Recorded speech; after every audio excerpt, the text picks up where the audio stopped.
व्यापार मंडल के जो हमारे धर्मशाला के प्रधान जी हैं, साथ में कचहरी जी, कचहरी के प्रधान और मैं स्वयं दाड़ी का प्रधान, हम सब व्यापार मंडल के प्रधान यहाँ पर जो दाड़ी में एक वो लगा, कार्निवल लगा हुआ है, उसके विरोध में हम सब इकट्ठे हुए हैं। क्योंकि आपने देखा जब भी 2-3 महीनों बाद या 3-4 महीनों बाद दाड़ी ग्राउंड में कोई ना कोई मेला लगा रहता है, तो उससे जो हमारे जितने भी स्थानीय व्यापारी हैं उन पर बड़ा फर्क पड़ता है। इसके विरोध में मैंने आज से कुछ 4-5 साल पहले एमसी में मैंने कमिश्नर से मिला था, तब भी मैंने विरोध दर्ज किया था कि दाड़ी का जो ग्राउंड है वो एक व्यवसाय बन के रह गया है। क्योंकि वहां पर ऐसा होता है कि जब भी मेला होता है तो ये कम से कम उस टाइम इन्होंने कोई 3-4 लाख रुपए लिए थे और इस टाइम इन्होंने मेरे ख्याल से 10 लाख रुपए लिए हुए हैं एमसी वालों ने। वो एक तो गार्बेज का उन्होंने डाला हुआ है, तो एक ये दाड़ी मेला ग्राउंड एक व्यवसाय बन के रह गया हुआ है। और इससे हमारे जितने भी स्थानीय व्यापारी हैं, स्पेशली दाड़ी के और साथ में एडजॉइनिंग हमारे कचहरी के और हमारे कोतवाली बाजार के, योल के, सिद्धवाड़ी के, इन सबको बड़ा फर्क पड़ता है। तो हमारी तो यही मांग रहेगी कि इनको हमारे से भी बात करनी चाहिए। अब हमारी वहां की जो पार्षद है, ये पता नहीं उनसे उन्होंने एनओसी ली है कि नहीं ली है। और मेरी तो बात भी हुई थी सविता कार्की जी से, उन्होंने बोला कि मेरे से उन्होंने कोई एनओसी नहीं ली हुई है। तो हमारी तरफ से ये मांग है कि जब भी कहीं, स्पेशली ये नहीं है कि दाड़ी में, चाहे पुलिस ग्राउंड में लगे, चाहे सिद्धवाड़ी में लगे, चाहे कहीं और लगे, तो वहां के व्यापारी है या वहां के जो व्यापार मंडल के प्रधान हैं उनसे जरूर बात की जाए। मतलब हमारी एनओसी भी तो लगे। अब देखो ना, हमने सबने दुकानें ली हुई हैं, हमने इतने पैसे खर्च के दुकानें ली हुई हैं, हमें जीएसटी देते हैं, हम उसका इनकम टैक्स देते हैं, और ये बाहर के व्यापारी आते हैं, अब पता नहीं कैसे सामान लेकर आते हैं, हमें तो पता नहीं है कि अब तक टैक्स पे करते हैं कि नहीं पे करते हैं। और जब ये मेला खत्म होता है तो हमारे जितने भी व्यापारियों को 2-3 महीने तक हमारे दुकान में कोई भी नहीं आता है। अभी देखो, इसके बाद मैंने सुना कि दिव्य हिमाचल वाले दाड़ी में लगा रहे हैं मेला। ये तो कार्निवल है, वो तो मेरे ख्याल से ट्रेड फेयर लगा रहे हैं। अच्छा, उसके बाद दाड़ी का मेला आ जाएगा। आपको पता है दाड़ी के मेले में कितने व्यापार होता है। दाड़ी के मेलों में जब दाड़ी का मेला खत्म होता है उसके 2 या 3 महीने तक पूरा बाजार सूना पड़ जाता है।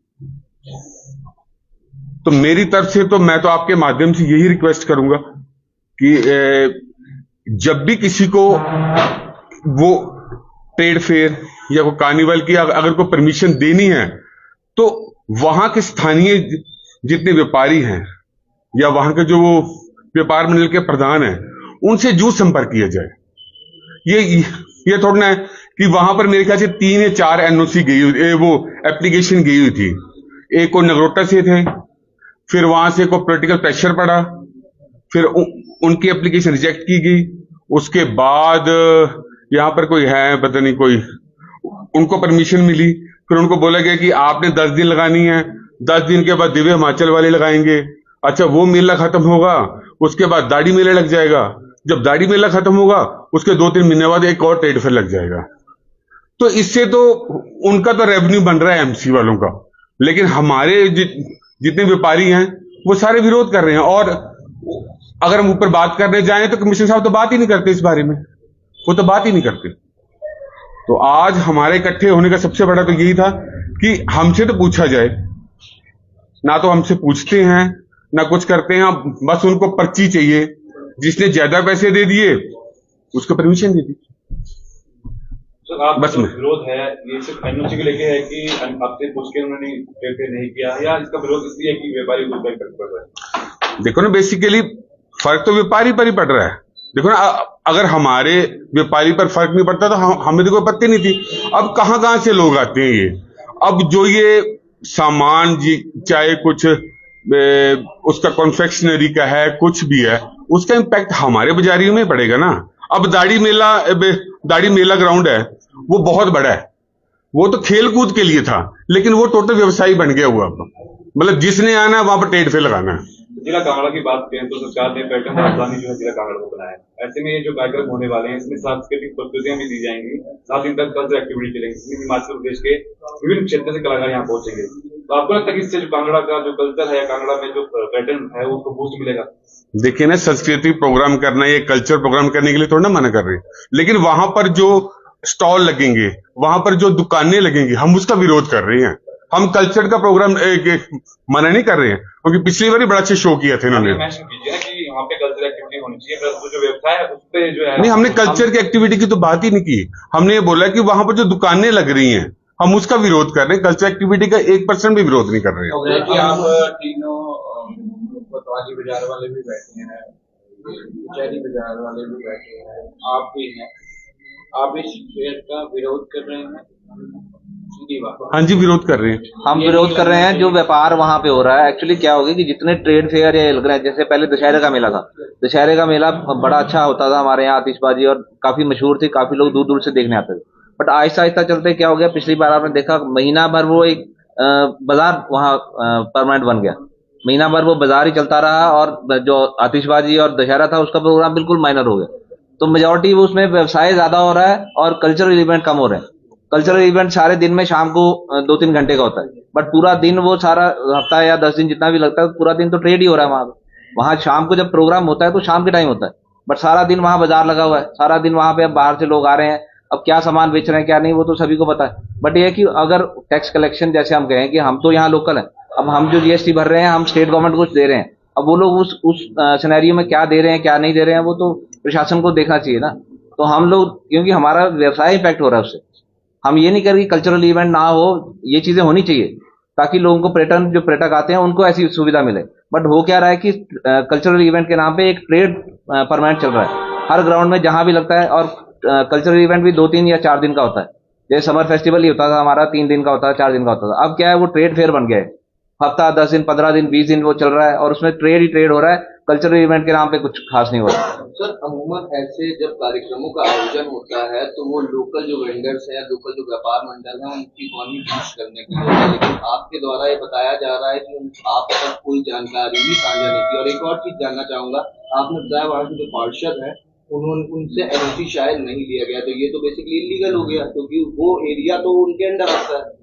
तो इस पर क्या प्रक्रिया आप लोग लेंगे और किसके समक्ष आपने ये प्रश्न उठाया? मेरी जब बात हुई थी ना वहां के पारसी सप्तकार जी से, उस टाइम तक तो उन्होंने एनओसी नहीं दी थी, क्योंकि यहाँ पर एमसी में कोई 5-6 एप्लीकेशनें गई हुई थी, तो उसमें से किसी की होनी नहीं होनी थी। फिर मेरी बात हुई थी उनसे, मैंने बोला आपने एनओसी तो नहीं दी है?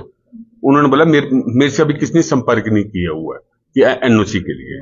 तो उस टाइम तक एनओसी नहीं दी, पर उनके एनओसी देने के बिना भी लास्ट टाइम शायद एमसी वालों ने मेले के लिए दे दी थी परमिशन। सर, क्या इम्पैक्ट इसका देखते हैं आप लोकल व्यापार मंडल हैं यहाँ के, और अगर ऐसे आयोजनों में आप लोग का इन्वॉल्वमेंट नहीं होगा तो कैसे मतलब चीजें सक्रिय होंगी और इकोनॉमी बूस्ट का जो एक दावा होता है वो तो विफल हो जा रहा है। इकोनॉमी बूस्ट तो देखिए उन लोगों की हो रही है जो बाहर से आके बिजनेस कर रहे हैं। यहाँ हमारे लोकल व्यापारी किसी से भी ना तो कोई बात की जाती है, ना ही कभी इस पे डिस्कस होता है कि भाई आप हम ट्रेड फेयर लगा रहे हैं तो उसके लिए आप लोग कोई यहाँ के लोकल व्यापारी को अगर अपॉर्चुनिटी दी जाए तो वो भी अपनी दुकान वहां लगा सकते हैं, क्योंकि बाहर के लोग आके लगा रहे हैं तो हमारे लिए तो इजी है। बट यहाँ हमारे से किसी से बात नहीं होती, हमें तो तब पता लगता है जब वहाँ कोई टेंट लग जाते हैं, डोम लग जाते हैं, तब पता लगता है क्या हो रहा है, तो यहाँ जी ट्रेड फेयर या इवेंट हो रहा है। इसमें कोई संदेह नहीं है कि जो व्यापारी हैं कहीं न कहीं निराशा में है, क्योंकि एक जो ऑनलाइन व्यवसाय है उसमें काफी इम्पैक्ट जो है व्यापारियों को पड़ा है। ऐसे में आपको लगता है कि ये जो व्यापारियों की आवाज है इससे पहले आपको एक होकर उठानी चाहिए थी, चाहे ऑनलाइन व्यापार की बात करें अन्य व्यवसायों की बात करें? ट्रेड फेयर अभी से है, अभी से हो रही, इससे पहले भी कई ट्रेड फेयर हो चुके हैं, उस टाइम आपको इकट्ठा होकर आवाज उठानी चाहिए, तो आज ये चीजें नहीं हो पाती। एक्चुअली क्या हुआ कि जब ट्रेड फेयर शुरुआत हुई तो हमें भी लगा कि चलो कुछ इकोनॉमी बूस्ट करने के लिए या कुछ लोगों को यहाँ पर्यटन को बढ़ावा देने के लिए और लोग बाजार में आए उसके लिए होगा। बट आहिस्ता आहिस्ता वो जो कल्चरल इवेंट थे वो आहिस्ता आहिस्ता ट्रेड फेयर में चेंज होते गए, और ट्रेड फेयर में भी हम चाहते हैं कि चलो जहाँ ट्रेड फेयर लगते हैं जो लोकल उत्पाद हैं, यहाँ की लोकल लोग बना रहे हैं, उन चीजों को मौका दिया जाए। बट यहाँ तो ये होता है कि बाहर से लोग आते हैं, वहां से प्रोडक्ट लाते हैं, वो बेच के यहाँ चले जाते हैं, तो अल्टीमेटली हमारा तो नुकसान हो रहा है। जी, अब अगर आपकी बात नहीं मानी जाती पार्लियामेंट तीनों में, तो अब अगला एक्शन क्या होगा? देखो ना, ये वाली परमिशन तो अब मेरे ख्याल से दे दी गई है ना, अब हम सारे मिलके ऊपर जाएंगे, मिनिस्टर साहब से बात करेंगे, क्योंकि मेरे ख्याल से अभी तो क्योंकि जो सेटअप लग चुका है वो सेटअप नहीं हो पाएगा, क्योंकि उन्होंने कुछ पैसे जमा भी करवा दिए हुए हैं और इनका सेटअप लग चुका है। लेकिन भविष्य में हम ये उनसे बात करेंगे, जब भी कोई आपने परमिशन देनी है तो हमारे साथ जरूर बात की जाए, ये नहीं कि दाढ़ी में हो रहा है तो मेरे से बात करनी है। तो मतलब हम सबको बुलाकर एक बारी बोला जाए कि वहां पर ये स्टॉल लग रहे हैं, आपको इससे आपत्ति है कि नहीं है। मैं एक पॉइंट आपको मैं बताना चाहता हूं कि जितने भी ग्राउंड्स में जो भी ट्रेड फेयर लगते हैं ना, ये 2-3 बंदों का खेल है। ये एक यहां से हमारे कांगड़ा से, एक बाहर से है। वो क्या करता है, वो एक मतलब यहाँ के जैसे पार्षद है या एमसी है, वहां जाके एप्लीकेशन डालता है और जैसे 5 लाख रुपए में वो ग्राउंड ले लेता है, फिर वो आगे सबलेट करके वो भी 5-10 लाख रुपए कमाता है। वो उसका बिजनेस है, पर उस बिजनेस से हमें नुकसान पहुंच रहा है। वो अपनी अप्रोच लगाता है और अप्रोच लगा के परमिशन ले लेता है और वहां पर दुकानें लगाता है। वो साल में 2-3 बार जरूर ग्राउंड में आकर वो ऐसा करता है। तो मतलब आप करो, हमें कोई प्रॉब्लम, लेकिन इससे हमारी इकोनॉमी में बड़ा फर्क पड़ रहा है। आपको पता है ऑनलाइन से वैसे भी हमें कितना नुकसान हो रहा है।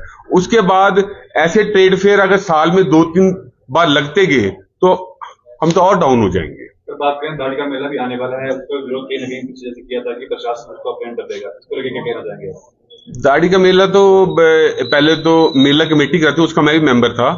तो अब एक हाई कोर्ट का ऑर्डर था। हाई कोर्ट के ऑर्डर में ये था कि मतलब डीसी साहब की हाँ, काम तो रामलीला मेला कमेटी ही कराएगी, लेकिन उसकी देखरेख, उसका आय व्यय वो टोटल प्रशासन ही करेगा। तो उसमें देखो प्रॉब्लम नहीं है। वो तो जो पैसा बचेगा, जो खर्च होगा, वो सरकारी खजाने में होगा जमा। पर आपने पिछली बार देखा कि इससे पहले जब भी दाढ़ी मेला होता था, ना तो कोई एक्साइज वाले ज्यादा वहां आते थे, ना कोई और आता था। लेकिन पिछली बारी मेरे ख्याल से लाखों के हिसाब से एक्साइज वालों ने पैसे इकट्ठे किए, आपने भी लाइव किया था, और आपने मेरी आपसे बात भी हुई थी इस बारे में। तो जिन्होंने 10,000 रुपए कमाए हैं, उनसे 20,000 रुपए ले लिया। उनको मतलब रेवेन्यू से मतलब है, उनको हमसे कोई मतलब नहीं, या बाहर से आपको कोई मतलब नहीं। और एमसी वालों ने भी गार्बेज के नाम पर लाखों रुपए कमाए हैं। आपको लगता है कि आप उसके बाद ज्ञापन करा देंगे डीसी को या कमिश्नर से मिलेंगे? हाँ जी, देंगे, अभी देंगे। अभी हम इसके बाद हम बैठेंगे और इसके बाद हमारा पहले हम डीसी साहब से मिलेंगे, उसके बाद हम उप कमिश्नर से मिलेंगे। अगर प्रशासन आपको ट्रेड फेयर में स्पेस दे देता है बिजनेस करने की, आपकी आप अपने स्टॉल लगाएं, तो क्या आप लोग तैयार हो जाएंगे? ये तो निर्णय अब साथ में बैठ कर ही होगा। अब देखो ना, लुथरा जी की घड़ियों की दुकान है, मेरे किराने की दुकान है, इनके हमारे जो दुकानदार जो एक परमानेंट दुकान में बैठा हुआ है, वो यहाँ वहां से उठकर मेरे ख्याल से ग्राउंड में नहीं बैठ पाएगा मेरे ख्याल से। तो नहीं सर, मैं आपको कई ऐसे वेबसाइट बता सकता हूँ जिनकी शॉप मार्केट में है, लेकिन वो अपना कोई भी एक बंदा वहां पर तैनात कर देते हैं और